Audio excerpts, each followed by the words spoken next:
Hello, BookTube. Um, Today I'd like to do the Book Hoarding Tag. I was tagged by its creator, BiblioAtlas, and by Steve Donahue. Um, at the beginning of both of their videos, uh, each one in their own way, they discussed um, how hoarding is a disorder, but also they discussed how it was meant by this tag. Both discussions address the issue thoughtfully, um, and they both do it better than I can. So I'll leave a link to both of their uh, videos so that you can look at that part of it or whatever part of it you like. I think this is a pretty good tag. I like the questions, so let's get right into it. So the first question is a book you should get rid of, but have trouble for some reason. Why? Proud to have read it. Was it a gift? Want to read it? Emotional attachment? Well, in my case, um, it's a old Bible atlas. Um, it was a paper cover. It was my father's when he was in seminary, and he must have really given it some good use over the years after school, even maybe doing his sermons or whatever. But the thing is just about to fall apart. But as you can imagine, I have an emotional attachment to it. I actually have quite a few of his books. They're in cupboards and hidden away because of their condition, but they were my dad's books, so I keep them. Um, Compulsive collecting. Well, while I was do this video, I'm trying to have some pictures of the different bookshelves throughout the house run by so you can see the collection. The compulsive collecting question, continues. What book or edition would you covet or dream of owning? A rare book, signed, first edition, some other trophy find? I do love books as objects. I'm immensely interested in the history of the book. I love to see different editions of volumes that are even modern. As some of you have seen my bookshelf tours, for thriller volumes, I like the British editions often. I like the cover art. I like how they're designed. Occasionally, I'll own two of the same volume. The other day, in a book haul, I got a hardbound Alexander Kent where I have a Books Press softbound. I'll put them right next to each other. That's fairly rare. I like showing the history of a book. Sometimes I'll have the same title, different translator. I'm comparing the two or three even sometimes. So if I was to get a book, though, a dream book or a collection of books, it wouldn't necessarily be the most expensive. I mean, I've worked through some pretty old and famous books in my career, and they belong in a library of some sort, a research library. And a lot of those libraries are based on personal collections, so collecting means a lot more than hoarding. I mean, there's some of the great institutions throughout Europe, United States, Australia, Canada, all over the world. Personal collections were the foundation of those libraries, and that continues to this day, and that's part of our cultural heritage. So collectors play a role. Now, will my collection ever play that role? You don't know. Time decides those things. But two sets I'd love to have are relatively inexpensive, not just in the world of book collecting, but just in hobbies in general. You know, the guy down the street who just bought a nice shotgun, I'd probably pay half of what he paid or even less. These British Heron editions, I've shown little odd volumes here and there on my bookshelf tours, but they did a collection of Alistair MacLean's works, and they did a collection of Hammond Innes works. I'd love to have them, and I'd love to read them again. So, nothing fancy, but it's collecting. Number 3, Safety among clutter. What books makes you feel cozy? Well, books don't really make me feel cozy. My chair makes me feel cozy. My cup of coffee makes me feel cozy. Throw pillows and blankets make me feel cozy. But I don't like clutter. Now, you may look in this room and say, well, you may not like it, but you're living in it. But there is a system. There's always stacks of books in my house. I try to keep them at a minimum. Hopefully, when you look at the bookshelves, you realize that I try to be neat and orderly. I try to have them organized, or a system for what isn't organized but is about to get organized. I do weed my books.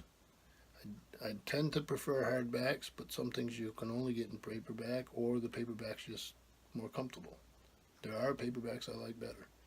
But for the most part, I try to get the best edition I can in the best condition. I don't buy ex-library books because I don't like the markings all over them, unless they're 150 or 200 years old, and then that changes fast. But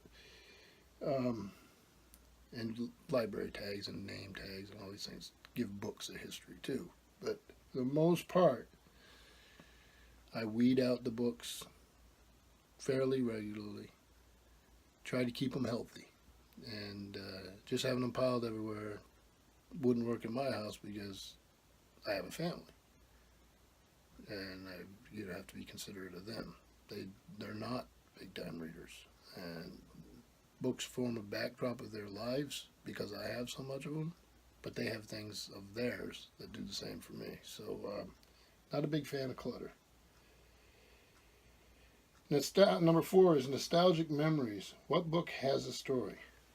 They all do. That's why I love them. I love them as objects. On these bookshelf stores, occasionally you'll see me and I'll open a book and there'll be a book plate from somebody and I'll comment on the book plate, or there'll be a signed name, and then they'll have to Joanne from Chris, Doug, and Martin, Christmas '75. We know you love this book. Well, right there, the book has some value for me because it has a story. There may be marginalia where somebody has some philosophical treatise that I'm struggling with myself, and you can see the notes in the margin where somebody else has dealt with them. Now, as long as it's not overwhelming, doesn't take away from the volume, that can be fun. I once found an itinerary in a cruising manual to the Maine coast, New England coast actually, with letters. Hey, we're going to meet here. We're going to do this. I kept them. The people have probably passed away a long time ago, but it adds to the story of the book.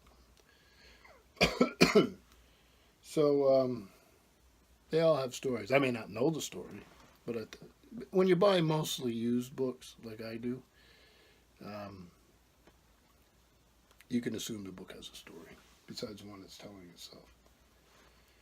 Don't touch my stuff. This is number 5. What book will you not lend out?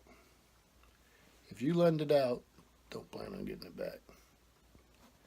Occasionally, I don't know why I do it, even at my library, the library won't have a book. If somebody's really looking for something, then I'll have it. And I'll bring my copy, and I very rarely ever see it returned. If I do, it's a surprise. Number 6, procrastination. What books is so delicious you've canceled plans so you could read? This rarely happens to me. I'm a reader, but I spend all day with books at work. And if I got a chance to go canoeing, fishing, a ball game, out to the local pub, go to a kid's play, I do it. The beautiful thing about books, and this is harder with movies, but you could do it, I guess, or TV shows. But with a book, that's why I got bookmarks. I put the bookmark in, put the book down, and come back to it. That doesn't mean that I don't start a book at 8 in the evening when everybody else is watching TV and I'm up here, a little bit of music playing. That I don't look up at that clock, realize it's 1 o'clock in the morning and I gotta go to work. And when that happens, and there's 10 pages left, I finish it. But I don't have to.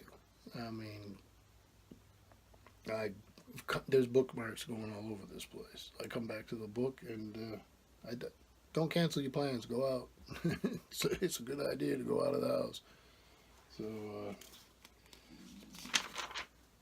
Impulsive Buying. What book did you buy completely on a whim and why? I don't do this much. I either know the author, I know the book, or I've heard somebody talk about the book. There's too many books out there. There's too much background noise. That doesn't mean they're not good books out there, but you're not reading them in a lifetime. So,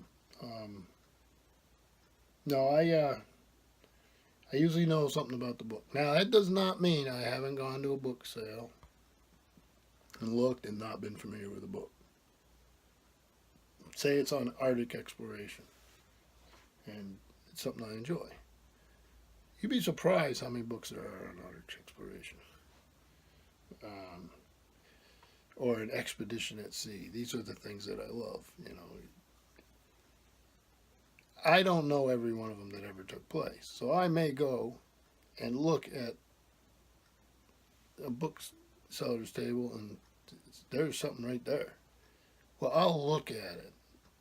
I'll look at the qualifications of the author. I'll look at if there's bibliography, and depending on what type of book it is, I'll look at it and see how it's done. You sometimes can get a bias from the notes, from the bibliography. You can tell how deeply the person has looked into what they're doing. I'll look to see what kind of images it has available, how it's structured, and then I will decide. But that's not a whim. I may have been unfamiliar with it, but it's not a whim. So I can I can have the unexpected encounter and still make an informed decision. Now I may get home and read it and halfway through say, well, I was a little misled here, or I misunderstood, but that's not a whim. So I almost never buy on a whim. There's too many books in the world and there's only so much space in my house. I'm sure it's happened before. I can't really think of the last time it happened. Unexpected encounters happen, but that's a little different than a whim. So that was the final question. I think there's good questions in this tag, and I enjoyed it. And like I say, we'll try to get up some pictures of all the various bookshelves in this house. And 20 years from now, there'll be even more bookshelves. And I